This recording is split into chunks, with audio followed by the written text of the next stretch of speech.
오늘이 9월 첫째 주일입니다. 이번 주간부터 8월 한 달 동안 쉬었던 사역들이 다시 시작됩니다. 셀과 중보기도 시작하고요.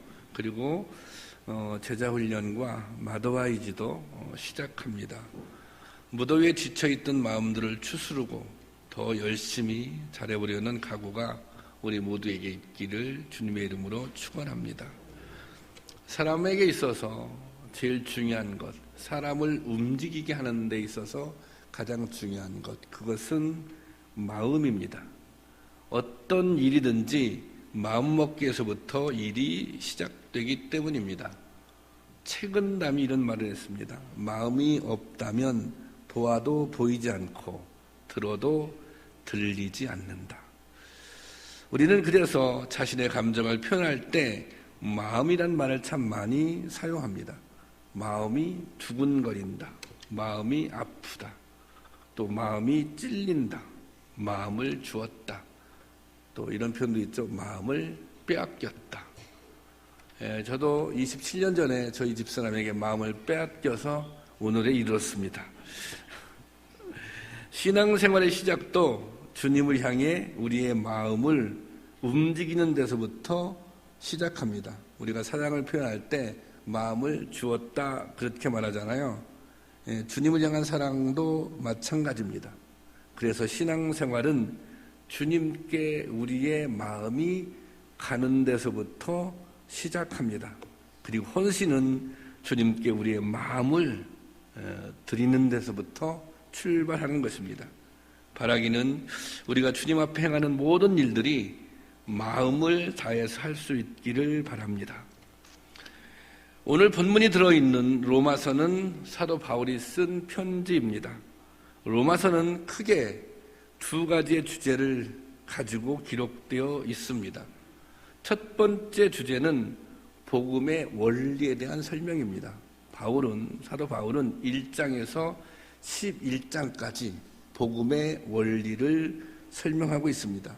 이 복음의 원리는 예수 그리스도를 믿는 믿음으로 의롭게 되었다는 것입니다.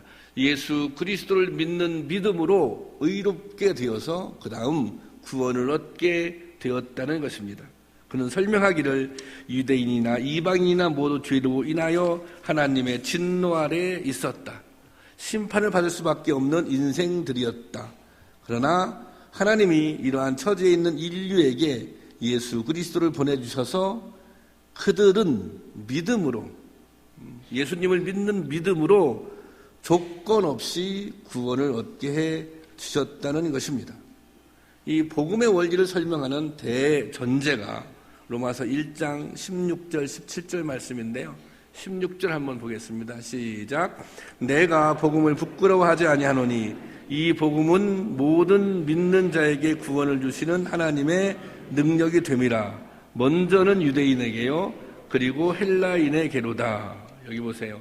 이 복음은 모든 믿는 자에게 구원을 주시는 하나님의 능력이다. 복음이 무엇입니까? 예수 그리스도 아닙니까? 예수 그리스도는 모든 믿는 자에게 구원을 주시는 하나님의 능력이다. 유대인이나 헬라인이나 모든 사람들이 다 마찬가지다. 그리고 17절 보겠습니다. 17절 시작.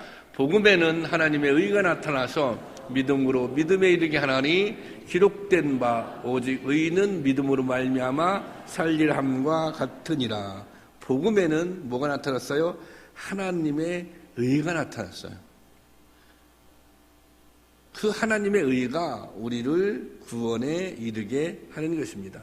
오직 의는 믿음으로 살리라. 이 말은 오직 의는 믿음으로 구원을 얻는다는 것입니다. 그리고 오늘 본문이 시작되는 12장부터는 복음의 실천에 대해 설명하고 있습니다. 이런 거죠. 우리가 예수 그리스도로 말미암아 의롭게 되었다면, 구원을 얻게 되었다면, 구원받은 사람들은, 믿음으로 의롭게 된 사람들은 어떻게 살아야 할 것인가? 그런 질문을 이 12장 이후에 던지는 것입니다. 그래서 12장 1절은 이렇게 시작합니다. 한번 읽어볼까요? 12장 1절 시작. 그러므로 형제들아 내가 하나님의 모든 자비하심으로 너희를 권하노니 너희 몸을 하나님이 기뻐하시는 거룩한 산 제물로 드리라. 이는 너희가 드릴 영적 예배니라. 여기서 그러므로 이렇게 시작하죠. 이 그러므로가 앞에 있는 내용을 받아서 사도 바울의 복음의 원리를 설명하고 있잖아요. 그 설명을 받아서 그러므로 복음에 나타난 하나님의 의로 너희가 구원을 받았다면 그 다음에는 어떻게 해야지? 그 다음에는 어떻게 살아야지? 구원받았다면 어떻게 살아야지? 예수 그리스도로 말미암아 의로워졌다면 어떻게 살아야지? 이 질문에 대답을 제시하고 있는 것입니다. 여기 자비하심으로 너희를 권하노니 이렇게 기록하고 있는데요. 여기서 자비하심을 입는다는 것은 이런 거예요. 너희가 지금 은혜 받았잖아. 하나님의 은혜로 아무 공로 없이 구원을 얻게 되었잖아. 그러면 그 은혜를 스스로 생각하면서 하나님께서 우리에게 베풀어 주신 은혜를 스스로 생각하면서 결심하는 것입니다. 결단하는 것입니다. 내가 은혜를 받았으니 이렇게 살아야지. 이게 이제 율법이라면 율법은 하나님의 자비하심이 아니라 하나님의 진노하심을 힘입어 명령합니다. 너 율법 안 지키면 저주받을 거야. 율법 안 지키면 심판받을 거야. 근데 여기서는 그렇게 말하지 않습니다. 여러분, 구원받은 자의 삶은 이전의 삶과는 구별되어야 합니다. 믿음으로 의롭게 되었다면 거기에 합당한 삶을 살아야 한다는 것입니다. 믿음으로 의롭게 되었다면 실제로 의롭게 살아가려는 결심이 있어야 한다는 것입니다. 이 복음의 측면에서 볼 때 의롭게 되었다는 의로운 삶이라고 하는 것은 하나님의 뜻을 이루는 삶입니다. 몸을 산 제물로 드리라는 것은 삶을 통해서 하나님의 뜻을 이루라는 것입니다. 이것은 새로운 마음가짐에서 시작됩니다. 이것은 새로운 결심에서 시작됩니다. 오늘 말씀을 통해 마음을 새롭게 하자는 다짐과 결단이 우리에게 있기를 바랍니다. 첫 번째로 바울은 마음을 새롭게 하기 위해서 이 세대를 본받지 말라고 말합니다.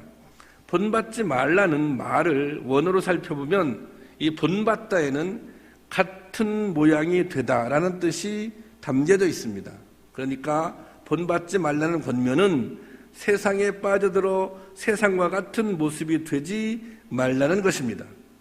예수 그리스도를 믿고 구원을 얻은 사람은 생활 태도와 처신하는 모양새가 세상 사람과 달라야 한다는 것입니다. 세상 사람과 구별된 삶을 살라는 것입니다. 성경은 세상과 벗이 되는 것은 하나님의 원수가 되는 것이라고 경고합니다. 야고보서 4장 4절 말씀을 보면 그런즉 누구든지 세상과 벗이 되고자 하는 자는 스스로 하나님의 원수가 되는 것이니라 이렇게 기록하고 있습니다. 그런데 여러분 오해하지 마십시오. 무조건 세상과 등을 지라는 말이 아닙니다. 무조건 세상을 거부하라는 것이 아닙니다. 우리는 세상 속에서 살아야 하는 것이 옳습니다. 우리가 세상 속에서 살지만 세상의 한복판에서 살아가지만 세상에 살아가는 상식 자체를 거부하라는 것이 아니라 우리가 세상에서 살아갈 때 하나님의 뜻과 반대되는 것들이 있다면 예수님의 가르침과 반대되는 것들이 있다면 그런 세상 풍조와 방식을 거부하라는 것입니다. 그런 세상 풍조를 거절하라는 것입니다. 논어에 보면 이런 말이 있다 그래요. 대붕역풍비 또 생어역수영 이런 말이 있는데요. 이것은 큰 새는 바람을 거슬려 날고 살아있는 물고기는 물을 거스려 헤엄친다는 것입니다. 살아있는 물고기는 그 물살이 아무리 거세도 물결을 거슬러 올라갑니다. 제가 농촌에서 목회할 때 그 교회 마당 앞에 바로 이렇게 내가 있었어요. 비가 오잖아요. 그러면 지금 물살이 셉니다. 그런데 그 교회 앞에 한 1m 정도 되는 내가 이렇게 볼을 사람들이 지나가기 위해서 이렇게 볼을 만들어 놨어요. 그러니까 쭉 오다가 한 1m 정도 쭉 올라간 거죠. 이렇게 된 거죠. 그런데 비가 막 오고 있는데 가만히 가서 보면 거기서 막 반짝반짝 막 빛나는 것들이 있어요. 빛이 나요. 이 가만히 보면 그게 뭐냐면 조그만 고기들이 막 뛰어 올라가고 있는 거예요. 그 1m 되는 그것을 막 거슬러려고 막 뛰어 올라가요. 그래서 비가 막 한참 왔어요. 비가 한참 오고 그러면 물살이 세지 않습니까? 그러면 모든 게 다 떠내려갔어야죠. 근데 가만히 보면 그 맑은 물에 고기들이 막 지나다니고 있습니다. 어떤 고기들? 물살을 거슬러 올라온 고기들. 정말 생명이 있는 물고기는 아무리 물살이 세도 거슬러 올라간다는 것입니다. 믿음의 삶도 마찬가지인 것입니다. 때로는 세상을 거슬러 올라가야 하는 것입니다. 그 세상이 하나님의 뜻과 어긋나 있는 부분이 있다면 그렇게 해야 한다는 것입니다. 오늘날 대부분의 사람들은 유행에 민감하고 외적인 모양새와 삶의 질을 높이려 애를 씁니다. 갈수록 돈과 쾌락, 명예와 권력 이런 것들을 최고의 가치로 여기며 그것을 갖는 것이 최선의 길이라고 생각합니다. 이에 따라 가진 자와 못 가진 자, 없는 자와 있는 자 사이에 갈등이 골이 깊어지기도 합니다. 지역 간이나 세대 간에도 이런 현상이 나타나고 있습니다. 이것이 오늘 우리가 살고 있는 이 세대의 모습입니다. 그런데 우리 성도들도 세상 풍조에 동화되어 환경과 분위기에 익숙해지며 알게 모르게 세상에 물들어가고 있는 것입니다. 구별된 삶을 살기를 포기하고 있는 것입니다. 교회 안에도 세상의 풍조들이 들어와 있습니다. 그것이 무엇입니까? 그것이 세속주의입니다. 하나님의 뜻을 따르며 하늘나라를 소망하며 살아간다고 하면서도 삶의 목적과 방향을 잃어버리고 세상에 휩쓸려 살아간다는 것입니다. 하지만 믿음의 사람들은 하나님의 뜻을 따라 이런 세상을 거슬러 올라가야 합니다. 이런 세상 속에서 하나님의 말씀을 붙잡고 선한 싸움을 싸우며 세상을 거슬러 올라가야 한다는 것입니다. 노아는 그 시대 사람들이 시집가고 장가가며 먹고 마시며 놀고 즐길 때 하나님의 뜻을 쫓아 살았고 방주를 지어 홍수 심판에 살아남았습니다. 요셉은 어렸을 때 애굽에서 노예로 팔려가 어려운 환경에 억울한 누명 가운데서도 자신의 순전함을 지켰습니다. 에녹은 범죄와 악독으로 가득한 세상에서 300년 동안 하나님의 뜻과 순종하며 동행하였습니다. 다니엘과 세 친구도 이방 땅 바벨론에 살면서 하나님의 백성이라는 자신의 정체성을 잃지 않고 죽음을 각오하고 믿음을 지켰습니다. 이들의 특징은 세상 풍조를 따르지 않고 세상을 거슬러 살았다는 것입니다. 여러분, 이 세대를 본받지 말라는 것이 무엇입니까? 그것은 세상을 따라 살지 말라는 것입니다. 세상에 끌려다니지 말라는 것입니다. 세상으로 목적 삼지 말라는 것입니다. 세상 사람들은 하나님을 모르니 세상을 따라가는 것이 당연합니다. 저들은 그렇게 사는 것이 잘 사는 길이고 성공하는 것이고 행복하게 사는 것이라고 생각합니다. 그러나 그것은 틀린 생각입니다. 그것은 잘못된 생각입니다. 세상과 세대를 따라 살면 절대로 잘 살 수 없습니다. 행복해질 수 없습니다. 왜 그렇습니까? 그 길에는 구원이 없기 때문입니다. 그렇게 살아선 절대로 천국에 갈 수 없기 때문입니다. 여러분, 마음을 새롭게 한다는 것은 마음을 고쳐먹는 일입니다. 세상을 향한 마음을, 세상을 향하던 마음을 하나님께로 고쳐먹는 것입니다. 이 생에 대한 욕심을 하나님 나라에 대한 소망으로 그 마음을 고쳐먹는 것입니다. 그래야 세상 풍조와 싸우고 자신과 싸우며 믿음의 순전함을 지켜갈 수 있는 것입니다. 여러분, 우리가 신앙을 지키려면 하나님의 기준에 따라 선택과 포기가 필요합니다. 결심해야 한다는 것입니다. 때로 결단해야 한다는 것입니다. 지금 이 순간 여러분이 선택할 것은 무엇이고 포기해야 할 것은 무엇입니까? 이 세대를 본받지 않기 위해서 포기할 것은 무엇입니까? 욕심입니까? 유행입니까? 쾌락입니까? 돈입니까? 마음을 새롭게 하기 위하여, 주님 앞에 산 제물이 되기 위하여 포기할 것은 포기하는 은혜가 있기를 주님의 이름으로 축원합니다. 두 번째로, 마음을 새롭게 하는 일은 변화를 받는 일입니다. 구원받은 사람으로 새로운 삶을 살기 위해서는 반드시 변화가 필요합니다. 여기서 변화라고 하는 것은 내적인 혁신, 즉 마음이 새로워지는 것입니다. 여기서 마음을 뜻하는 헬라어는 누스입니다. 영어로 마인드인데요. 이것은 어떤 감정이나 느낌을 의미하는 것이 아니라 생각, 의지, 지성, 이성을 뜻하는 것입니다. 우리가 마음을 표현할 때 영어로 표기하면 하트 이렇게도 표현하잖아요. 하트는 이제 좀 감정적인 부분이죠. 근데 이제 여기서는 이게 마인드, 이게 마인드는 생각, 의지, 지성, 이성 이런 모든 것들을 통틀어서 말하는 것입니다. 다시 말하자면 이 변화, 여기서의 변화는 관점의 변화, 존재의 변화라고 할 수 있습니다.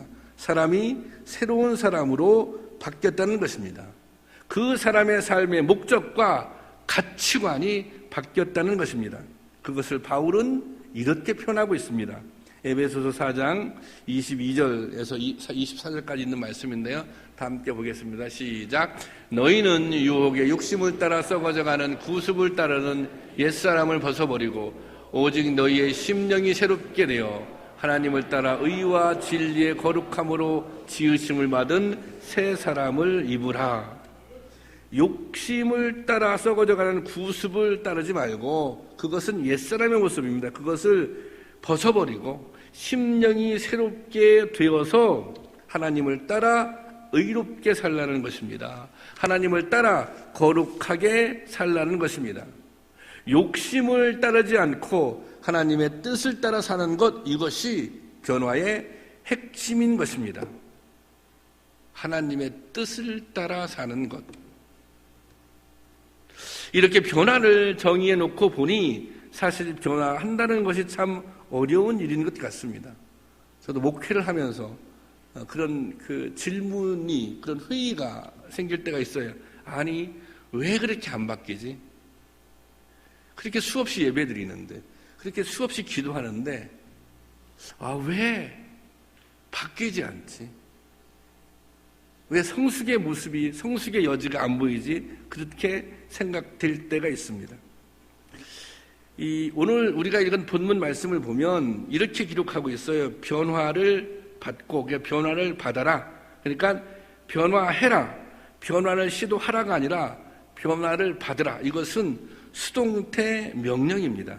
이 말의 의미는 무엇이냐면 이 말은 단순히 자신의 의지를 통해 변화된다는 것이 아니라 누군가 제3의 요소가 삶에 개입할 때 비로소 변화가 가능하다는 것입니다. 그러니까 내가 가지고 있는 의지, 내 힘으로 변화되는 것이 아니라 뭔가 제3의 요인, 제3의 동력이 내 삶에 작용해서 이 변화가 가능해진다는 것입니다.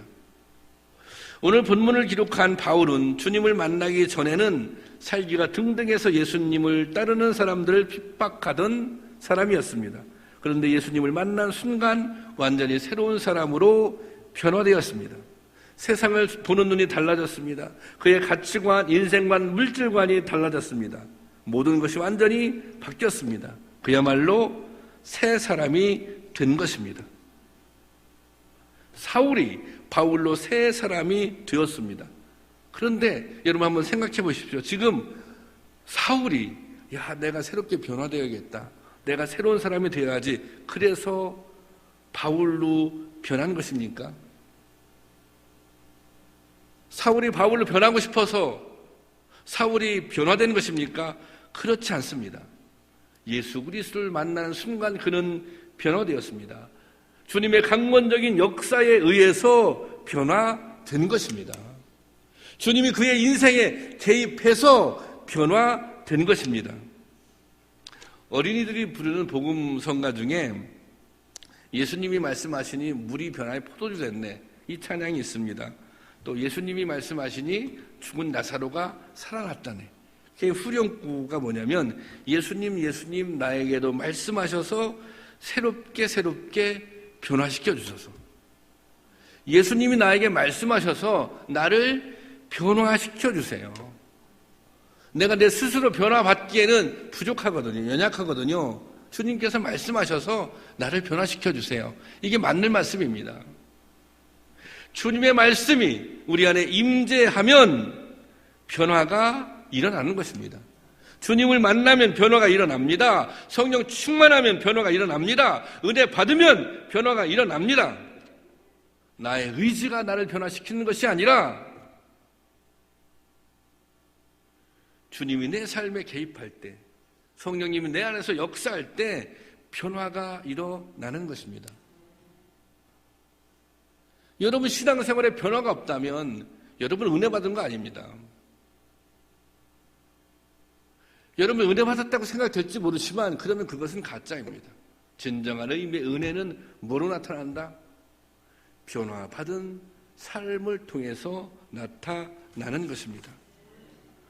바울은 자신의 이 경험을 토대로 권면하고 있는 것입니다. 변화를 받으라고. 나 같은 사람도 변화되었다고. 나 같은 사람도 새 사람이 되었다고. 새 사람이 될 뿐만 아니라 전도자로, 사명자로 하나님께서 불러주셨다고. 사실 기독교의 모든 역사는 이 변화로부터 이루어졌습니다.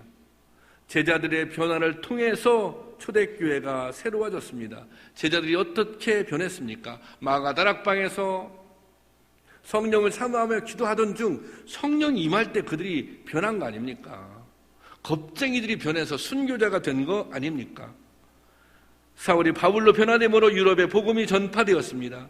수많은 믿음의 선진들의 변화를 통해 오늘 우리에게도 복음이 전파되었습니다. 우리들의 변화를 통해 오늘 우리 교회도 굳건히 세워질 것입니다. 여러분들이 변화하는 만큼, 여러분들이 새로워지는 만큼 우리 교회가 건강한 교회가 되고 우리 교회가 참 기쁨이 되는 교회가 되고 진정한 부흥을 이루게 될 것입니다. 여러분 변화의 영인 성령을 사모할 수 있기를 원합니다. 성령의 능력을 덧입어 변화된 삶을 살 수 있기를 주님의 이름으로 축원합니다. 그리고 마지막으로 하나님의 뜻을 분별하라인데, 여러분 우리가 의롭게 되었어요. 예수 그리스도의 보혈로 말미암아서, 주님의 그 은혜로 말미암아서 의롭게 되었어요. 그래서 구원을 받게 되었어요. 그러면 우리가 의롭게 되었으면 그 다음부터는 어떻게 해야 돼요? 정말 의롭게 살아야 되는 거예요. 아니 그렇잖아요. 하나님의 자녀가 되었어요. 그러면 그 다음에는 하나님의 자녀답게 살아야 되는 거예요. 우리가 하나님의 은혜를 경험했어요. 그러면 은혜를 경험한 사람답게 살아야 되는 거예요.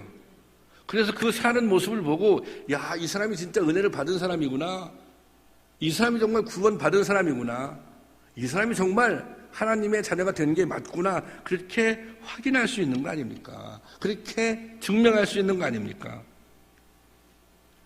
자, 의로워졌어요. 의롭게 살아야 돼요. 그러면 의롭게 사는 것은 무엇입니까? 그것은 아까도 말씀드렸지만 우리 일상에서 하나님의 뜻을 이루어가는 것이 의롭게 사는 것입니다. 성도답게 사는 것입니다. 그러면 그 다음에 뭐가 필요해요? 하나님의 뜻을 이루는 삶을 살려면 하나님의 뜻이 무엇인지, 하나님의 선하신 뜻이 무엇인지 그 뜻을 분별할 수 있어야 되잖아요. 하나님의 뜻을 분별해야 하나님의 뜻대로 살 것이 아닙니까? 하나님의 뜻을 분별하는 것입니다. 근데 여기 분별하라고 하는 그것은 헬라어로 도키마주라고 하는데, 도키마주라고 하는 것은 시험하고 증명하다, 테스트하다, 그런 뜻이 담겨져 있습니다. 이게 무슨 의미냐면 지금 이 앞에 보면 우리가 이 세대를 본받지 않기로 했어요. 이게 지금 쭉 전개가. 그리고 변화를 받아서 새롭게 살기로 마음먹었어요. 그건 우리가 세상에 나가서 내가 이 세대를 본받지 말아야지. 내가 정말 이제 하나님의 자녀가 됐으니, 구원받은 주의 백성이 됐으니 그 하나님의 자녀답게 뭔가 새롭게 변화된 삶을 살아야지. 그리고 세상에 나가서 산단 말이에요. 그렇게 살다 보면 이 세상 안에서 일어나는 여러 가지 벌어지는 일들과 부딪히잖아요. 그 일들과 부딪히면서 그것이 세상의 가치관일 수도 있고 세상의 문화일 수도 있는데, 그렇게 살다가 이게 부딪히다 보면 무엇이 하나님이 원하시는 선한 뜻인지 어떻게 된다? 그걸 통해서 검증하게 된다는 것입니다. 그걸 통해서 테스트하고 확인하게 된다는 것입니다. 그러니까 사실은 하나님의 선하신 뜻을 온전히 분별하기 위해서 뭐예요? 이 세대를 본받지 말고 새로운 마음으로 살아가야 된다는 것입니다. 이 세대를 본받지 말고 새로운 마음으로 살아갈 의지가 있을 때 하나님의 선하신 뜻을 분별할 수 있는 능력이 생긴다는 것입니다. 이것을 쉽게 말하자면 우리가 하나님 뜻대로 살고자 하는 마음이 있을 때, 하나님의 뜻에 대한 관심을 가질 때 하나님의 뜻이 보여지는 것입니다. 하나님의 선하신 뜻에 대한 관심을 가질 때 그 뜻이 보여진다는 것입니다. 여러분, 제가 좋아하는 음식 중에 라면을 참 좋아합니다. 그래서 제가 혼자 집에 있으면 꼭 라면을 끓여 먹습니다. 왜냐하면 집사람이 라면을 못 먹게 해서 요 며칠 집사람이 장모님을 돌봐드린다고 친정에 가 있었어요. 그래서 정말 그동안 먹지 못했던 라면을 실컷 먹었습니다. 제가 라면을 하루에 3개도 먹어봤습니다. 그저께는 부목사님하고 점심때 둘이 있으면 둘이 이제 점심을 먹어야 되잖아요. 근데 그날 장모님이 왔어요. 점심때. 그래서 나 바쁜 일이 있어서 집에 갔다 온다 그러고 그분들 둘이 가서 밥 먹으라 그러고 저는 집에 가서 라면 끓여 먹어봤습니다.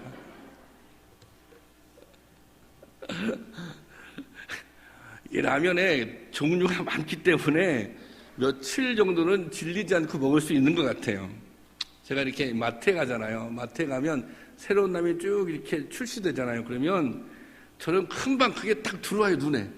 새로운 라면이 나왔구나. 이게 눈에 딱 들어옵니다. 그러면 얼른 가서 바구니에 딱 넣어요. 그러니까. 그러면 이게 집사람이 막 눈을 찌푸립니다. 또 텔레비전에 이렇게 막 광고가 나오잖아요. 라면 광고 같은 게. 그러면 다른 소리는 안 들려도 이 라면 광고는 귀에 잘 들어오는 거예요. 왜 그렇습니까? 그것은 제가 라면에 대한 관심이 있기 때문입니다. 집사람은 라면에 대한 관심이 없어요. 그래서 무슨 라면이 맛있는지, 새로 나온 무슨 라면이 있는지 그런 건 잘 몰라요. 집사람은 맨날 너구리만 끓여 먹는 거예요. 그러니까. 그래서 제가 라면 광고를 보잖아요. 라면 광고를 보면 막 마음속에 감동이 와요. 감동이. 그러면 바로 감동이면 실천에 옮겨서 그 라면을 사서 끓여 먹습니다. 얼마 전에 무슨 새로운 짜장라면이 나왔는데 먹어보니까 맛있더라고요. 여러분, 이게 이 원리가 관심이 있으면 보여요. 관심이 있으면 그리고 관심이 있으면 마음이 움직이게 되어 있습니다. 신앙생활도 마찬가지입니다. 은혜를 받으면 하나님의 뜻에 관심이 가게 되어 있습니다. 그럼 그렇지 않습니까? 은혜를 받으면 예수님의 가르침에 대해서 관심이 가게 되어 있습니다. 그리고 그 다음에 마음도 움직이기 시작합니다. 그래서 어떻게 해요? 한번 뜻대로 살아보려고 하는 거예요. 하나님의 뜻대로 한번 살아보려고. 예수님의 가르침대로 한번 살아보려고. 그렇게 결심하고 또 시도하는 것입니다. 물론 그러다가 실패할 수 있어요. 실패하지만 다시 은혜 받고 또 시도하고, 실패하지만 다시 은혜 받고 또 시도하고, 그러면서 신앙이 자라고 성숙하는 것입니다.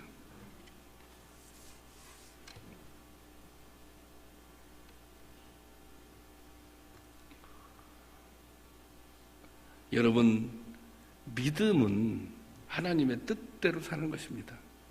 신앙생활은 예수님의 가르침대로 살아야 하는 것입니다. 여러분들이 생각할 때 오늘 내가 이루어야 할 하나님의 뜻은 무엇이라고 생각하십니까? 내가 이 세상에 살면서 이루어야 할 하나님의 뜻은 무엇이라고 생각하십니까? 하나님께서 온전하게 기뻐하시는 그 뜻은 무엇이라고 생각하십니까? 저는 이렇게 믿습니다. 변화를 받아 새로워지는 것이 하나님의 뜻입니다. 이 세대를 본받지 않는 것이 하나님의 뜻입니다. 예수님의 가르침대로 사는 것이 하나님의 뜻입니다. 공의롭게 사는 것이 하나님의 뜻입니다. 교회다운 교회를 세우는 것이 하나님의 뜻입니다. 주님이 주인 되는 가정을 세우는 것이 하나님의 뜻인 것입니다.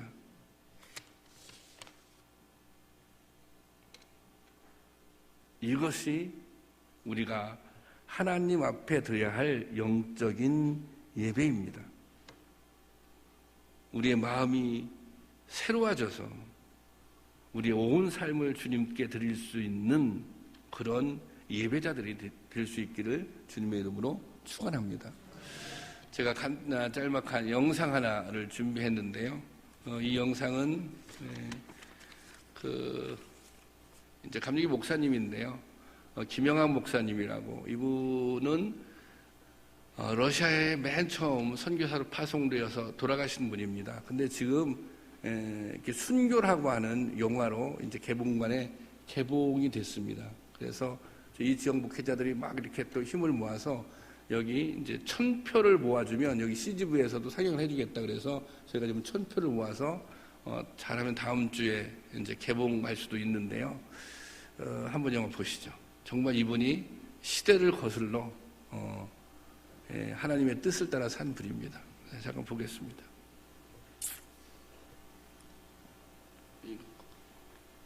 이걸 꺼줘야지.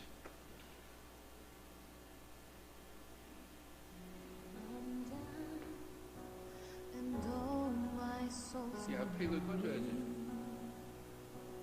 When troubles come and my heart burdened be, then I am still and wait here in the silence until you. 젊은 날 내 나라와 내 민족이 일본의 침략에 무기력하게 무너져가는 것을 보고 양반이라는 허울 좋은 신분을 벗어던져 버렸습니다. 나라 잃은 서름을 이기지 못해 방황하며 방탕한 삶도 살았습니다. 그러나 영원한 생명이 되시는 예수 그리스도를 만나 그분을 구세주로 영접하고 목사가 되었습니다. 예수님을 바로 믿고 나라를 사랑하라는 말씀을 외치며 양양 지역에서 순회 목회를 하던 그때 참 행복했습니다. 1919년 4월 양양 만세운동의 시위를 지도하다 체포되어 6개월의 감옥살이를 해야 했습니다. 그래도 나라 사랑하는 마음을 굽히지 않고 1920년 3월 철원 애국단 사건으로 알려진 대한독립애국단 사건으로 또다시 서대문 형무소에서 2년을 보내야만 했습니다. 형기를 마친 후 1922년 9월 남감리교회 연회의 파송을 받아 시베리아 해삼이 구역의 관할 목사로 나라 잃은 백성들에게 하나님의 나라를 선포하고 교회도 개척하게 되었습니다. 그곳에서도 독립운동가들을 도우며 러시아 공산당의 핍박으로 인해 안전한 곳으로 이동하라는 총리원의 권면에도 양들을 두고 목자가 탈출할 수 없다며 끝까지 교회를 지켰습니다. 결국 1930년 악질 반동분자라는 죄목으로 체포되어 1년 동안 배교하라는 끈질긴 협박과 강요 속에서도 끝까지 믿음을 지키다 중노동 10년이라는 선고를 받았습니다. 그리고 1933년 그곳에서 무너져 내리는 차가운 눈과 얼음에 깔려 생을 마감하고 하나님의 품으로 달아갔습니다. You raise me up to more than I. 그는 참 선한 목자, 그리고 자신의 희생의 제물로 드리신 예수님의 모습을 닮았습니다. 목사와 선교사로, 그리고 독립운동가로 사명을 감당하는 동안 사랑하는 세 딸과 아들을 잃고 그의 사모는 감리교단과 교회로부터 잊혀진 가운데 고되고 외로운 삶을 살다 주님의 부르심을 받았습니다.